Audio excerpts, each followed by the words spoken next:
ثم جعلناک علی شریعۃ من الامر، اے نبی علیہ السلام بنی اسرائیل کے بعد ہم نے آپ کو ایک پختہ دین کے اوپر حکم دے کر بھیجا، فاتبعها، تو اے نبی آپ اس کی پیروی کریں شریعت کی جو ہم نے آپ پہ نازل کی ہے، ولا تتبع اهواء الذین لا يعلمون، اور اے نبی صلی اللہ علیہ وآلہ وسلم جو لوگ اپنی خواہشات کی پیروی کر رہے ہیں آپ نے ان کے پیچھے نہیں چلنا، آپ نے اللہ کی وحی کے پیچھے چلنا ہے۔ نبی کو بھی حکم ہے کہ انہوں نے اللہ کی وحی کے پیچھے چلنا ہے، تو باقی کس کھاتے میں؟ قرآن میں 3 دفعہ یہ آیت آئی ہے، سورہ یونس میں، سورۃ الانعام کے اندر، سورہ الزمر کے اندر۔ قل انی اخاف ان عصیت ربی عذاب یوم عظیم، اے نبی تم فرماؤ کہ مجھے تو خود ڈر ہے اس بات کا کہ اگر میں نے بھی اللہ کی نافرمانی کی تو بڑے دن کا عذاب مجھے بھی آ پکڑے گا۔ کس نے؟ نبی صلی اللہ علیہ وسلم۔ یہ باتیں اس لیے کہلوائی گئی، حالانکہ نبی علیہ السلام تو اللہ کے محبوب ہیں، صرف اس لیے کہلوائی گئی کہ تاکہ بعد میں کوئی بندہ تکبر کے ساتھ معاملات کو کلیم نہ کرنا شروع کر دے کہ جی یہ بزرگوں تو نماز کی ضرورت ہی نہیں، اللہ تک پہنچ چکے نا۔ لوگ کہتے ہیں جی نماز تو اللہ تک پہنچنے کے لیے چاہیے، تو جو اللہ تک پہنچ چکے ہیں انہوں نمازہ معاف نہیں۔ یہ اس لیے یہ باتیں بتائی گئی تاکہ کوئی تکبر کا جملہ نہ بولے، ڈرتا رہے۔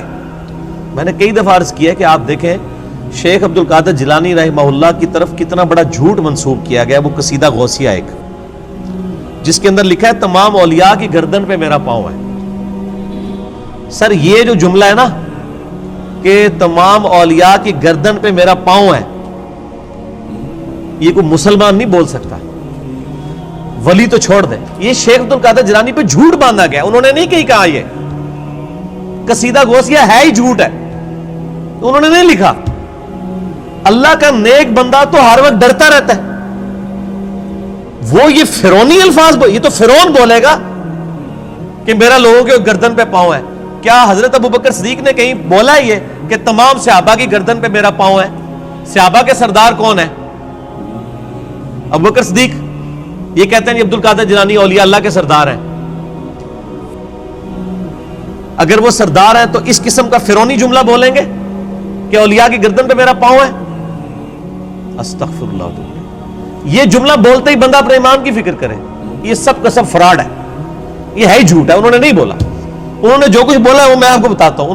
ان کو کسی نے آ کے بتایا کہ عبد القادر عید کا چاند نظر آ گیا، انہوں نے کہا میری عید تو اس دن ہوگی جس دن میں اپنا ایمان بچا کے قبر میں اتر جاؤں۔ سر جو اللہ کا ولی ہوتا ہے اس کو اپنی فکر لگی رہتی ہے، وہ اتنا اکڑ خون نہیں ہوتا کہ لوگوں کو کہتا پھرتا ہے، یہ سب جھوٹ ہے۔ اور جو انسان اپنا پیشاب نہیں روک سکتا کوئی جملہ بول سکتا ہے کہ تمام اولیاء کی گردن میں میرا پاؤں ہے؟ دنیا کا کوئی ولی، کوئی بزرگ اپنا پیشاب روک سکتا ہے؟ Not at all. اگر کوئی ہے تو آئیں، لائیں، ہمارے سامنے پیش کریں، پیشاب روک کے بتائے کوئی۔ انسان تو اتنا کسپرسی کیا حالت ہے۔ اسی لیے دیکھیں کہ آپ لوگ جب بیمار ہوتے ہیں آپ کو اٹھا کے ان کے پاس لے جاتے ہیں، اور یہ لوگ بیمار ہوتے ہیں تو یہ شفا انٹرنیشنل میں علاج کرا رہے ہوتے ہیں۔ آپ کے جب پیر صاحب بیمار ہوتے ہیں ان کو اسپتال نہ لے کے جایا کرو، ان کو بھی پھر کسی مزار پہ ہی لے جایا کرو نا، نہیں لے کے جاتے۔ یہ آپ کو انہوں نے چکر چلائے ہوئے سارے، ان کو پتہ ہے کچھ نہیں ہونا۔ میں تو جتنے بڑے بڑے ادھر دیکھتا ہوں نا، سب کے آپریشن ہاسپٹلز میں ہو رہے ہوتے ہیں، اور عام ہاسپٹل میں نہیں، آغا خان ہاسپٹل میں، شفا انٹرنیشنل میں، جدھر ہم لوگ تو ایک دن کی فیس نہیں دے سکتے۔ تو سر یہ تو بزرگ ہے نا، یہ کیوں اسپتالوں میں علاج کراتے ہیں؟ یہ تو لوگوں کو پھوکے مار کے صحیح کر رہے ہوتے ہیں۔ اپنے آپ کو بھی ٹھیک کریں، اپنا پیشاب بند ہوتا ہے، اپنے گردے خراب ہوتے ہیں تو ٹھیک کریں نا، پھوک مار کے۔ ڈاکٹروں کے پاس کیوں جاتے ہیں؟ پھر تو اس کا مطلب یہ کہ ڈاکٹر ان سے بڑے بزرگ ہیں نا، جو بزرگوں کو بھی ٹھیک کر رہے ہیں۔ ٹھیک ہوگا؟ وہ سب اللہ کے بندوں گیم چلائی ہوئی ہے۔ اللہ سے مانگے، اسباب اختیار کریں۔ دوائی کرنا سنت ہے اور دوائی پہ یقین نہ رکھنا فرض ہے۔ اسباب آپ نے اختیار کرنے ہیں۔ پانی کے بغیر پیاس نہیں بجھے گی، یہ سبب ہے، لیکن پانی پینے کے بعد بھی کوئی گارنٹی نہیں کسی کی پیاس بجھ جائے۔ گنہگار بندے کی موت کا وقت قریب آتا ہے نا، تو روایتوں میں آتا ہے کہ اسے اگر سمندروں کا پانی بھی پلا دیا جائے نا، اس کی پیاس نہیں بجھے گی۔ جب اللہ ہی نے پیاس نہیں بجھنے دینی تو سبب یہی اختیار کریں گے، لیکن نظر مسبب الاسباب پہ۔ اللہ اکبر. انہم لن یغنوا عنک من اللہ شیئا، یہ لوگ اللہ کے مقابلے پر اے نبی علیہ السلام آپ کو کچھ فائدہ نہیں پہنچا سکتے. وَإِنَّ الظَّالِمِينَ بَعْضُهُمْ أَوْلِيَاءُ بَعْضٍ، اور ظالم لوگ بعض کے دوست ہیں. وَاللَّهُ وَلِيُّ الْمُتَّقِينَ، جبکہ اللہ جو ہے وہ پرہیزگاروں کا دوست ہے. جس طرح کافر ایک دوسرے کو سپورٹ کرتے ہیں، اللہ تعالیٰ بھی اپنے بندوں کو سپورٹ کرتا ہے. لیکن وہ اللہ کا بندہ بنے، فرعون نہ بنے. اللہ کا بندہ کون ہوتا ہے؟ جو لوگوں کو اللہ کے ساتھ جوڑتا ہے، جو اپنے ساتھ جوڑے، اپنی عبادت کروائے، اپنے سامنے جھکوائے، اپنے پاؤں چموائے. وہ تو اپنی عزت کروا رہا ہے. ترمذی میں حدیث ہے، انس بن مالک کہتے ہیں کہ نبی علیہ السلام کے استقبال میں ہم کھڑے نہیں ہوتے تھے، کیونکہ آپ نے منع کیا تھا. اب ہم اس کو برا سمجھتے تھے. ہزاروں صحابہ کی موجودگی میں نبی علیہ السلام تشریف لاتے تھے، آپ کے استقبال میں کوئی نہیں کھڑا ہوتا تھا. یہاں ایک چھوٹا سا یعنی لوگوں کا بنایا ہوا بزرگ جو لوگوں کے نذرانے پہ اپنی گاڑی چلا رہا ہوتا ہے، لوگوں کے نذرانے پہ اس کی گزر بسر ہو رہی ہوتی ہے، وہ کسی مسجد میں چلا جائے، لوگ کھڑے ہو کے نعرے مارنا شروع کر دیتے ہیں. اور کدھر نعرے مارے ہوتے ہیں؟ مسجد میں. گھر اللہ کا ہے اور تعظیم کس کی ہو رہی ہے؟ اس مخلوق کی جو وہ نعرہ مارنے والوں کے چندے پہ چل رہی ہے. اسی لیے میں کہتا ہوں نا، لوگوں نے وہ گاڑیوں کے پیچھے لکھوایا ہوتا ہے نا، نگاہ مرشد. مرشد کو بھی چاہیے وہ اپنی گاڑی کے پیچھے لگوائے نذرانہ مریدین. آپ آج نذرانے بند کریں، ان کا تو کوئی سورس آف انکم ہی نہیں ہے. اکثریت کا کوئی سورس آف انکم نہیں ہے. نہ ان کے بچے پڑھے لکھے ہوتے ہیں، نہ یہ خود پڑھے لکھے ہوتے ہیں. ان کو 10,000 کی نوکری نہیں کہیں مل سکتی، لیکن سٹیٹس وہ روزانہ کے لاکھوں روپے خرچ کر رہے ہوتے ہیں. کہاں سے؟ آپ سے. تو صرف ان کو چاہیے نا، جب اپنی گاڑی میں بیٹھے تو گاڑی کے پیچھے لکھے مریدین کے نذرانوں کی برکت سے. اعظم من فضل ربی تے نہ نے لکھنا تے نہ مرید نے لکھنا ہے. وہ تو توفیق نہیں کسی نے ہونی. اصل تو یہ ہونا چاہیے اعظم من فضل ربی. تو اگر اتنے مریدین لکھ رہے ہیں نگاہ مرشد، تو پیر بھی لکھ دے نذرانہ مرید کی برکت سے، جو سچائی ہے. دوسرے والی تو ہے ہی جھوٹ ہے. نگاہ مرشد کے جس مرشد میں تسی پال رہے ہو، مرشد تانوں کس نے پال سکتا ہے؟ اللہ پال رہا ہے، اللہ دے رہا ہے. اللہ کافروں کو بھی دیتا ہے، اللہ مسلمانوں کو بھی دیتا ہے. اللہ جانوروں کو بھی دیتا ہے، اللہ درختوں کو بھی دیتا ہے. سب اللہ دینے والا ہے. اللہ طرف ہمارا ہے واللہ ولی المتقین، اللہ تعالیٰ پشت پناہ ہے پرہیزگاروں کا. ھذا بصائر للناس، یہ لوگوں کے لیے بصیرت افروز باتیں ہیں، آنکھیں کھولنے کے لیے.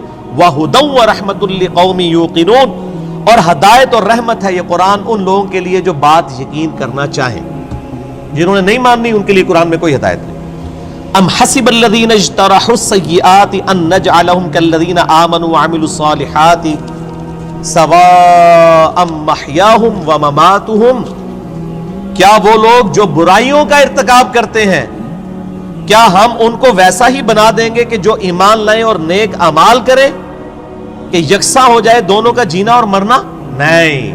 دنیا میں بھی بادشاہ جو ہوتے ہیں وہ اپنے تابع فرمان بندوں کو نوازتے ہیں، دشمنوں کو سزا دیتے ہیں. تو اللہ تعالیٰ ماتا ہے جو میرے ماننے والے ہیں وہ اور جو میرے نہ ماننے والے ہیں میرے نافرمان، ان کو میں برابر کر دوں گا؟ ان کی زندگی اور موت برابر ہوگی؟ نہیں. زندگی ہو سکتا ہے کافر کی بہتر ہو، لیکن مرنے کے بعد ایمان والے اور نیک عمل کرنے والے کے لیے آخرت میں اللہ کا انعام ہے. ساء ما یحکمون، کتنا برا حکم تم لگا رہے ہو اگر تمہارے دماغ میں کہیں یہ بات ہے کہ یہ لوگ برابر ہو سکتے ہیں. وَخَلَقَ اللَّهُ السَّمَاوَاتِ وَالْأَرْضَ بِالْحَقِّ، اور اللہ نے آسمان اور زمین کو پرپس فل پیدا کیا ہے. وَلِتُجْزَى كُلُّ نَفْسٍ بِمَا كَسَبَتْ، تاکہ بدلہ دیا جائے ہر جان کو جو اس نے کمایا. وَهُمْ لَا يُظْلَمُونَ، اور کسی پہ ظلم نہیں ہوگا. یہ اللہ نے ایک لائن کے اندر مقصد بیان فرما دیا ہے کہ زمین و آسمان کی پیدائش کا مقصد یہ ہے کہ اللہ تعالیٰ آزمائے گا کون نیک عمال کرتا ہے، اس کے بعد اللہ تعالیٰ نیک عمال والے کو اس کے عمال کا بدلہ دے گا، برے عمال والے کو اس کے عمال کا بدلہ دے گا. اب بڑی سخت آیت آ رہی ہے قرآن حکیم کی، اس ایک آیت پہ گھنٹوں بولا جا سکتا ہے. افرائیت من اتخذ الہہ ہوا، اے نبی صلی اللہ علیہ وآلہ وسلم بھلا تم نے اس شخص کو دیکھا جس نے اپنی خواہش نفس کو اپنا خدا بنا لیا.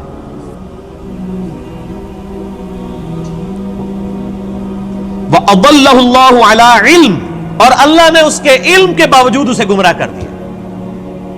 وَخَتَمَ عَلَىٰ سَمْعِهِ وَقَلْبِهِ، اور اللہ نے اس کے کانوں پر اس کے دل پر مور لگا دی ہے، وجعل علی بصرہ اور اس کی آنکھوں پر غشاوہ پردہ ڈال دیا ہے۔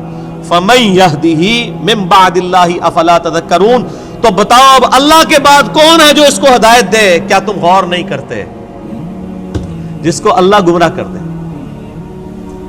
من یہدہ اللہ فلا مضل لہ، جسے اللہ ہدایت دے اسے گمراہ نہیں کر سکتا، ومن یضلل فلا ہادی لہ، اور جسے اللہ گمراہ کر دے اسے کوئی ہدایت نہیں دے سکتا۔ تو اللہ تعالیٰ فرما رہا ہے کہ ایسا شخص جو اپنی خواہش نفس کی پیروی کرتا ہے، تو اگرچہ اس کے پاس علم بھی ہوتا ہے پھر بھی وہ بہرا، اندھا اور گونگا ہو جاتا ہے، حق بات قبول نہیں کرتا، کیونکہ اللہ اسے گمراہ رہنے دیتا ہے کہ اس کے پاس علم تھا، اس کے باوجود اس نے اس علم کا فائدہ نہیں اٹھایا۔ ایک بندے کے پاس علم ہے کہ اگر میں بلڈنگ کے 10ویں فلور سے باہر چھلانگ لگاؤں تو مر جاؤں گا، یہ پتا ہے ایک بندے کو، وہ پھر بھی چھلانگ لگا دیتا ہے، تو پھر کیا ہوگا؟ مر جائے گا۔ یہی حال اس شخص کا ہے کہ جس کو قرآن و سنت کا علم دیا گیا لیکن اس پہ عمل نہیں وہ کر رہا، اسے ہم کہتے ہیں قرآن میں لکھا ہے ایاک نعبد و ایاک نستعین، صرف اللہ ہی کو پکار، وہ کہتا ہے نہیں میرے بابے کہتے ہیں بابوں کو پکارو۔ اب علم تھا اس کے پاس، گمراہ ہو گیا، اللہ کی بات نہیں مانی۔ ایک بندے کو بتایا بھی بخاری مسلم میں نماز کا طریقہ رکوع میں جاتے وقت اور رکوع سے اٹھتے وقت رفع الیدین کے ساتھ لکھا ہے، نہیں مانا۔ ایک بندے کو بتایا کہ تم ہر مہینے 11ویں دیتے ہو، جبکہ 11ویں والے پیر کی جو اپنی کتاب ہے غنیت الطالبین اس میں نماز کا طریقہ وہی لکھا ہے جو بخاری مسلم میں لکھا ہوا ہے، وہ کہتا ہے میں نے رفع الیدین نہیں کرنا۔ تو ضد کا تو کوئی علاج نہیں ہے۔ یہ وہ لوگ ہوتے ہیں جو علم کے باوجود گمراہ ہو جاتے ہیں۔ علم ہے، اسی لیے ہم اکثر وہ لوگ کہتے ہیں وہ ایڈے بڑے مولویوں کو نہیں پتا لگا، وہ پاگل نے، تو ہمیں پتا سمجھ آ گیا۔ تو ان کو بتائے آپ جن علماء کہہ رہے ہیں اتنے بڑے بڑے، آپ کے مخالف اپنے علماء کو اتنے بڑے بڑے کہتے ہیں اور آپ کے علماء کو جاہل کہتے ہیں۔ بریلوی دیوبندیوں کو گستاخ رسول کہتے ہیں کہ نہیں؟ تو کیا دیوبندیوں کے علماء علماء نہیں ہیں؟ اور دیوبندی بریلویوں کے علماء کو مشرک کہتے ہیں کہ نہیں؟ تو کیا بریلویوں کے علماء علماء نہیں ہیں؟ سنی شیعہ کے علماء کو، شیعہ سنیوں کے علماء کو، اہل حدیث ان کو، یہ سارے اہل حدیث کو گمراہ کہتے ہیں کہ نہیں؟ ہم کہتے ہیں شاید ساری صحیح کہہ رہے ہو، لگ ایسے ہی رہا ہے کہ آپ اپنے آپ کو کتاب و سنت کے سامنے پیش کرنے کے لیے تیار ہی نہیں ہو۔ اگر کسی کو بات پتہ چلے وہ اللہ کا شکر ادا کرے، جی میرے تک بات پہنچ گئی، مجھے اس سے کوئی غرض نہیں ہے کہ دنیا کیا کر رہی ہے، مجھے صرف اس چیز سے غرض ہے کہ میرے نبی نے کیا مجھے حکم دیا ہے صلی اللہ علیہ وآلہ وسلم۔ اور نبی جو امت کو دے کے گئے ہیں کوئی بابا نہیں دے کے گئے۔ حجۃ الوداع کے موقع پہ کیا فرمایا؟ میں اپنے بعد تم میں 2 چیزیں چھوڑ کے جا رہا ہوں، کیا 2 بابے، 2 مولوی، 2 شیخ القرآن، 2 بزرگ، 2 صوفی؟ نہیں، کہا اللہ کی کتاب، اس کے نبی کی سنت، اس کو پکڑو گے ہدایت پہ رہو گے، اس کو چھوڑ دو گے گمراہ ہو جاؤ گے۔ تو دین تو یہ ہے۔ ایک بندہ آپ کو قرآن سکھا تو رہا ہے لیکن خود قرآن پہ عمل نہیں کر رہا، تو اس کا قرآن کا سکھانا کیا ہے؟ میں آپ کو کلمہ پڑھا کے مسلمان کر دوں، جب آپ مسلمان ہو اور میں آپ کو بتاؤں کہ یہ اللہ کی کتاب ہے، آپ کتاب کھول کے مجھے کہیں گے آپ نے مجھے مسلمان تو کیا ہے لیکن اس کتاب میں جو کچھ لکھا آپ تو اس پہ عمل ہی نہیں کر رہے، تو آپ اس کو کیا یہ کہیں گے کہ میں تو کلمہ پڑھایا اس واسطے میں جو کہوں گا وہی صحیح ہے، یہ کہیں گے یا قرآن کو مانیں گے؟ کلمہ پڑھانا تو اپنی جگہ ہے، بخاری مسلم حدیث ہے اللہ تعالیٰ فاسق سے، بدکار شخص سے بھی دین کا کام لے سکتا ہے۔ اگر کسی نے کسی کو کلمہ پڑھایا یہ اس کی بزرگی کی دلیل نہیں ہے۔ اگر کوئی کہتا ہے آج ڈاکٹر ذاکر نائک نے ہزاروں لوگوں کو کلمہ پڑھایا ہے، بریلوی دیوبندی اس کو بزرگ کیوں نہیں مان لیتے؟ پھر تسی بھی جھوٹ مارنے بند کر دو، 90 لاکھ نو کلمہ پڑھایا ہے، ادو تو 90 لاکھ بادی کوئی نہیں سی۔ اگر آپ نے کلمہ پڑھانے کو کسی کی بزرگی ماننا ہے تو ڈاکٹر ذاکر نائک نے ہزاروں لوگوں کو کلمہ پڑھایا ہے نا، تو کیا بریلوی دیوبندی اور شیعہ مان لیں گے اسے بزرگ؟ تو سر بریلوی دیوبندی اگر اپنے بابوں کو کہتے ہیں اتنوں کو کلمہ پڑھایا ہے، تسی بھی اپنے بوجھے چ رکھو۔ پھر وہ کہنے کہ نہیں جی کلمہ پڑھانے والا کیا ہوتا ہے تے وہ بد عقیدہ ہے نا، تو سر تسی بھی تواڈے کلمہ پڑھانے والا کیا ہوتا ہے، تواڈے بھی اگر بد عقیدہ نے تو کوئی فرق نہیں پڑتا۔ فرق کس سے پڑتا ہے؟ قرآن و سنت سے۔ اللہ کے نبی کے قدموں تک پہنچو، کسی بابے کے قدموں تک نہیں۔ اس لیے فرمایا تم میں 2 چیزیں چھوڑ کے جا رہا ہوں، اللہ کی کتاب، اس کے نبی کی سنت، قیامت تک کے لیے 2 چیزیں، جو اس پہ عمل کرے گا ہمارے سر کا تاج ہے، اور جو عمل نہیں کرتا گستاخ رسول ہے۔ اصل میں گستاخ وہ ہے۔ ٹھیک ہوگا جی، آگے چلیں۔ اللہ تعالیٰ فرماتا ہے وَقَالُوا مَا هِيَ إِلَّا حَيَاتُنَا الدُّنْيَا، اور یہ لوگ تو کافر کہتے ہیں کہ بس دنیا کی زندگی ہے، نموت ونحیا، ہم اسی میں مرتے ہیں اور جیتے ہیں، وَمَا يُهْلِكُنَا إِلَّا الدَّهْرُ، اور ہمیں جو ہلاک کرتا ہے نا وہ زمانے کی گردش کرتی ہے، یعنی جب ٹائم پورا ہوتا ہے تو ہم مر جاتے ہیں۔ کوئی یہ زندگی موت کا نظام کسی خدا نے کنٹرول نہیں کیا ہوا، نہ قیامت قائم ہونی ہے، نعوذ باللہ۔ وَمَا لَهُمْ بِذَلِكَ مِنْ عِلْمٍ، حالانکہ ان کے پاس علم کی رتی بھی نہیں ہے۔ اگر ان کے پاس علم ہوتا تو ان کو پتا چلتا یہ نظام کسی کے بنانے سے بنایا گیا ہے۔ اِنْهُمْ إِلَّا يَظُنُّونَ، بس یہ اٹکل پچو چلا رہے ہیں۔ وَإِذَا تُتْلَى عَلَيْهِمْ آيَاتُنَا، جب ان پہ ہماری آیات پڑھی جاتی ہیں، بینات، روشن آیات، مَا كَانَ حُجَّتُهُمْ، تو یہ کوئی اور حجت نہیں کرتے سوائے ایک حجت کے، إِلَّا أَنْ قَالُوا ائْتُوا بِآبَائِنَا إِن كُنتُمْ صَادِقِينَ، یہ کہتے ہیں اگر تم سچے ہو تو ہمارے مرے ہوئے باپ دادا کو زندہ کر کے لے آؤ۔ ہمارے باپ دادا قبروں سے نکل کے یہ بات ہمیں کہیں کہ نبی اللہ کا نبی ہے، تب مانیں گے، قرآن کو ہم نے نہیں مانا۔ یہ کافروں کی دلیل تھی، اور یہ ساری کافروں والی روش آج بھی جاری ہے۔ ہم کسی کو بتاتے ہیں نا قرآن میں یہ لکھا ہوا ہے، وہ کہتے ہیں یہ جو قبر میں چلا گیا نا یہ تو کچھ اور بتا کے گیا، تو یہ نکل کے اگر ہمیں کہے، دیکھ لو کافر بھی یہ کہہ رہے ہیں تے پائی اور نہ سی انہوں نے قبرہ تو باہر کاٹ سکنے ہیں، اسی تو ہی دسنا ہے جو اللہ نے نبی دس کے گئے نے قرآن پاک، اور قیامت تک کے لیے محفوظ صرف اللہ کی کتاب ہے، کسی بزرگ کی تعلیمات بھی محفوظ نہیں ہے۔ اتنے جھوٹ بزرگوں کے اوپر باندھے گئے ہیں، اسی لیے قرآن پاک میں کئی جگہ ہے کہ بزرگ قیامت والے دن خود اپنے ماننے والوں کے دشمن ہو جائیں گے۔ 2.25 ارب عیسائی کہہ رہے ہیں حضرت عیسیٰ اللہ کے بیٹے ہیں، تو حضرت عیسیٰ ان لوگوں کے دشمن بنیں گے کہ نہیں؟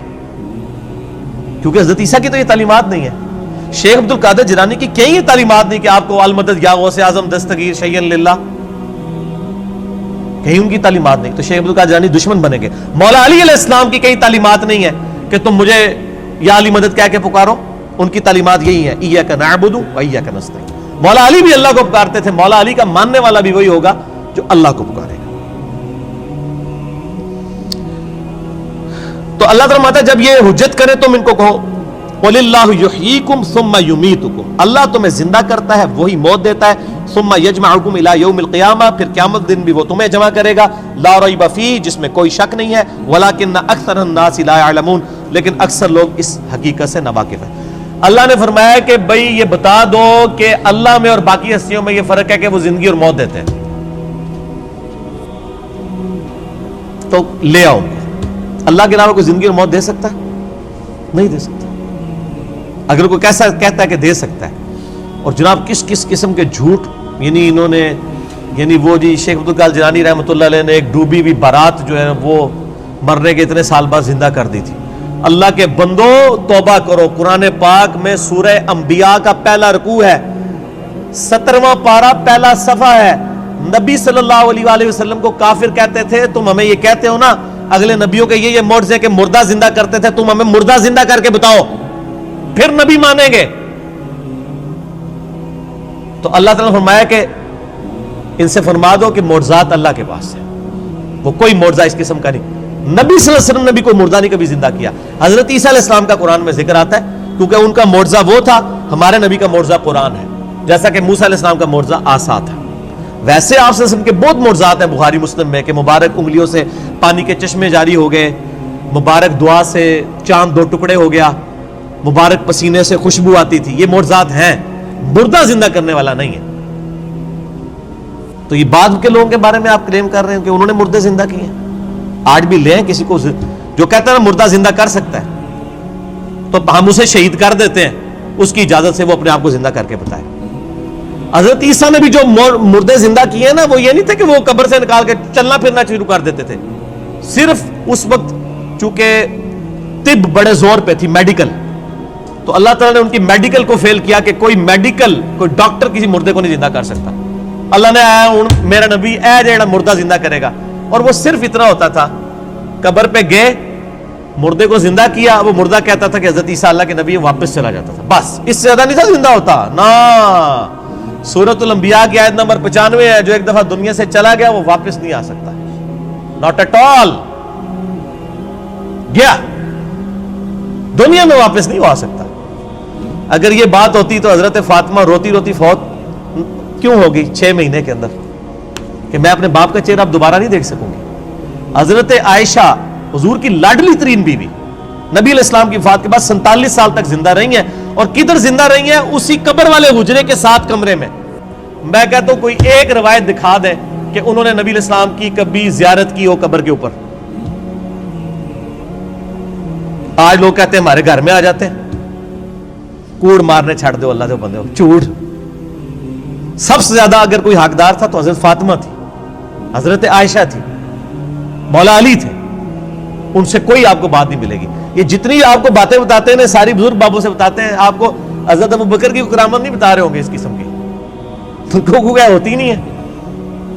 کرامت ہم مانتے ہیں, کرامت صرف یہ ہے کہ کسی کی دعا کی برکت سے کچھ ہو جائے, مرضی اللہ کی. کوئی کر کے نہیں دکھا سکتا, کوئی کر کے دکھا سکتا ہے تو میں نے کئی بار چیلنج کیا ہے, کوئی زندہ یا مردہ بزرگ میں اپنا انجینئرنگ کا فارمولہ لکھ کے دیتا ہوں, وہ دیکھ کے پڑھ کے بتا دے.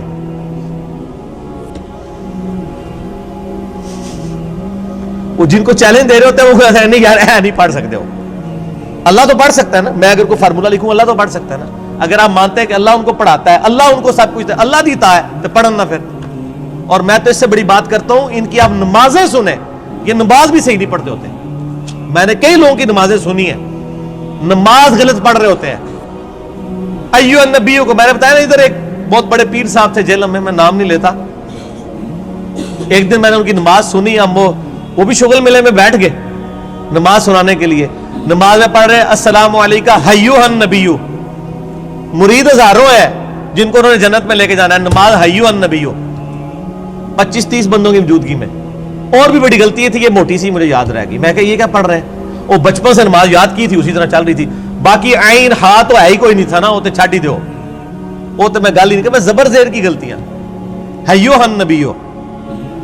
اور یہ وہ ہیں جو کہہ رہے ہیں اسی جناب تہاڈا بیڑا تار دینا. نماز نہیں آتی, دعوے.